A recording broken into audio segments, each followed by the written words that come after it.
सर्वमंगल मांगल्ये शिवे सर्वार्थ साधिके शरण्यं त्र्यंबके गौरी नारायणी नमस्तुते।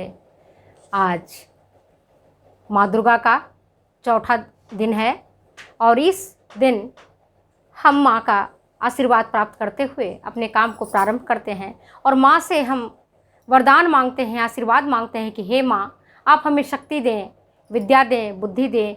हे शक्ति की देवी, हम आपकी उपासना करते हैं तो आप हमें ताकत दें। और इन्हीं शब्दों के साथ मैं अपने आज का लेक्चर को प्रारंभ करती हूँ। पिछले वीडियो में मैंने आपको बताया था कि संश्लेषित रंग को 3 वर्गों में बांटा गया है। पहला है एसिडिक, दूसरा है बेसिक और तीसरा है न्यूट्रल। तो एसिडिक और बेसिक के बारे में डिटेल्स में मैंने आपको पिछले वीडियो में आपको बता चुके हैं। आज के वीडियो में हम आपको जो बचा हुआ लेक्चर है न्यूट्रल डाइज, इसके बारे में आपको बताऊंगी। न्यूट्रल डाइज मतलब उदासीन रंग। अम्लीय रंग, क्षारीय रंग बता चुके हैं। आज मैं आपको उदासीन रंगों के बारे में बता रही हूँ। उदासीन रंग को डाइंग मेथड्स के आधार पर, है ना, रंगने की विधि के आधार पर इसको 4 वर्गों में बांटा गया है। कितने वर्गों में? 4 वर्गों में। पहला है डायरेक्ट डाइज, दूसरा है वेट डाइज, तीसरा है सल्फर डाइज और चौथा है आपका डेवलप्ड डाइज। हिंदी वाले छात्राएं समझे? डायरेक्ट मतलब प्रत्यक्ष रंग, वेट इसका कोई हिंदी नहीं है, वेट रंग, और तीसरा है सल्फर रंग और चौथा है डेवलप्ड को विकसित रंग कहते हैं। ठीक है, सबसे पहले वेट रंग का आविष्कार जो हुआ है 1879 में और सबसे ज़्यादा लोकप्रिय वेट रंग में आता है। इनमें से अगर चारों तो वेट विधि से द्वारा जो रंगा जाता है, रंगाई की जाती है, ये सबसे ज़्यादा लोकप्रिय है। और न्यूट्रल डाइज का सबसे ज़्यादा जो उपयोग हुआ है वो सेलुलोज निर्मित वस्त्र। सेलुलोज आपको मैंने पहले बात बताया है, रेशों का वर्गीकरण बताया था, तब उसमें सेलुलोज रेशों से संबंधित डिटेल्स आपकी चर्चा की थी, जिसमें कपास, लिनन, इन जूट, इन से बने वस्त्र के लिए ये बेहद उपयोगी रंग होता है। और इसके अलावा इससे कृत्रिम रेशों से बने वस्त्रों को भी रंगे जाते हैं। तो आज हम इन 4 वर्गों को, जो मैंने आपको उदासीन रंगों के बारे में बताया है, एक एक करके हम चर्चा करेंगे। पहला आता है प्रत्यक्ष रंग। प्रत्यक्ष रंग को साल्ट डाइज भी बोलते हैं, लवण रंग भी बोलते हैं, लवणीय रंग भी बोलते हैं, लवण रंग भी इसको बोलते हैं। साल्ट को बोलते हैं लवण, ठीक है, हिंदी में लवणीय रंग बोलते हैं।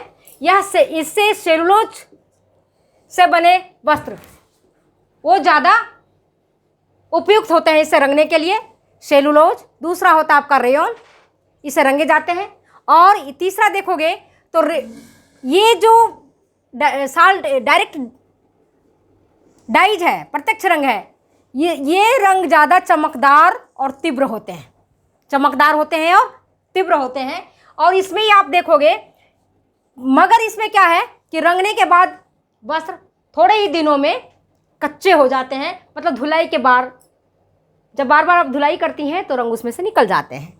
तो उसको पक्का करने के लिए, मतलब रंग पक्का नहीं रहता है, तो पक्का करने के लिए उसमें हम सोडा ऐश डालते हैं, ठीक है, जिससे रंग पक्का हो जाता है। लेकिन इसमें और अधिक उसको पक्कापन लाने के लिए कि धूप से, पसीना से, ब्लीच से इसका रंग ज़्यादा ना निकले, तो इसके लिए हम पोटेशियम बाइक्रोमेट और फॉर्मल्डिहाइड से इसकी ज़्यादा रंग को पक्कापन करने के लिए इसका उपयोग करते हैं।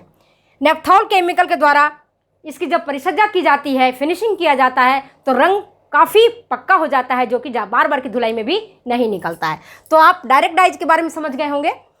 सेलुलोज और रेयॉन, इन वस्त्रों को रंगे जाते हैं।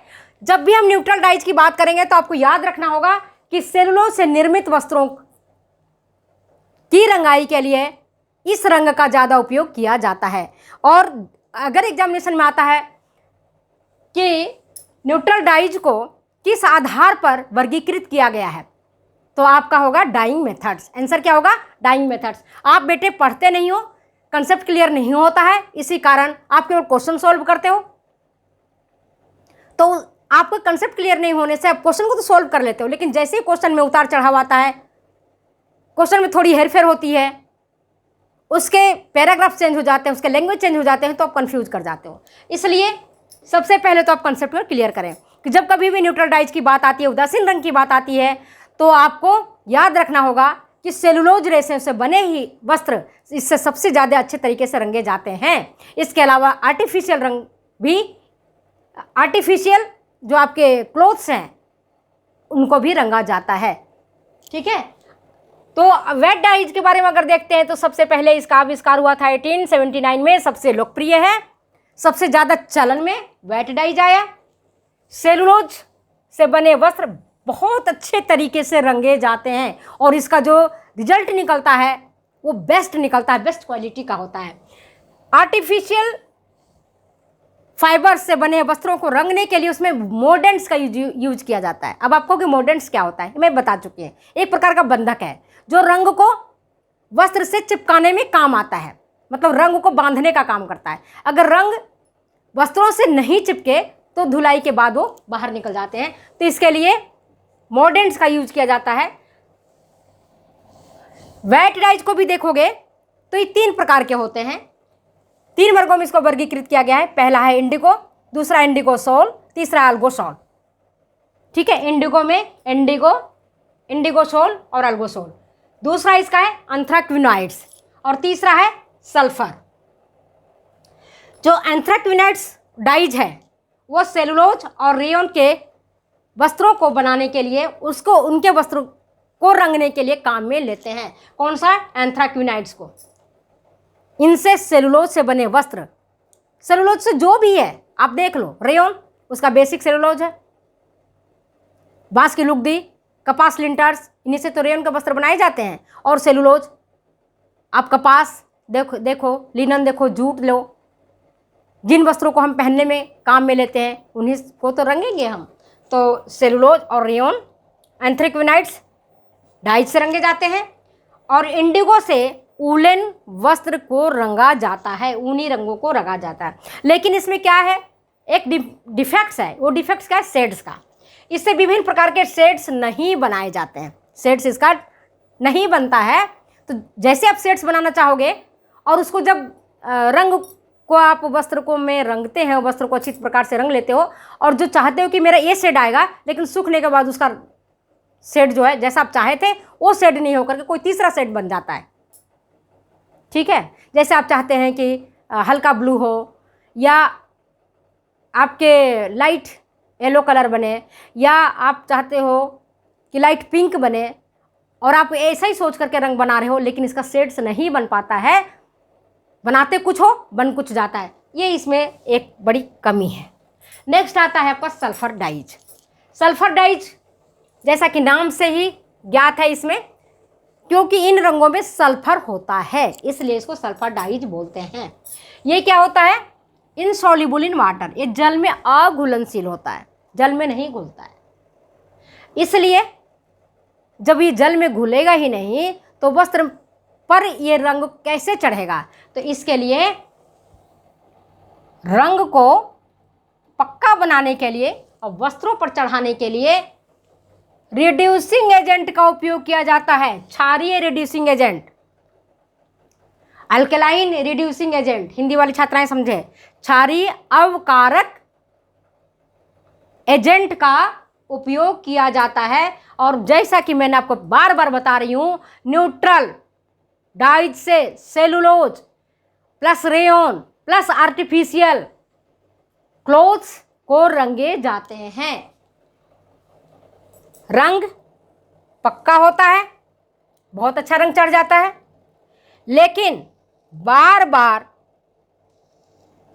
वस्त्र को धोने से, ब्लीच से और सुखाने से, धूप में हम वस्त्रों को सुखाते हैं तो इसका इस पर निगेटिव इम्पैक्ट पड़ता है, नकारात्मक प्रभाव पड़ता है, जिसके कारण वस्त्र कुछ मलिन हो जाते हैं और रंग निकल जाता है, वस्त्र धुंधले हो जाते हैं। ठीक है, इसके बाद चौथा रंग है आपका डेवलप्ड, विकसित डाइज, डेवलप्ड कलर। ये रंग सभी रंगों में महंगा होता है। क्यों महंगा होता है?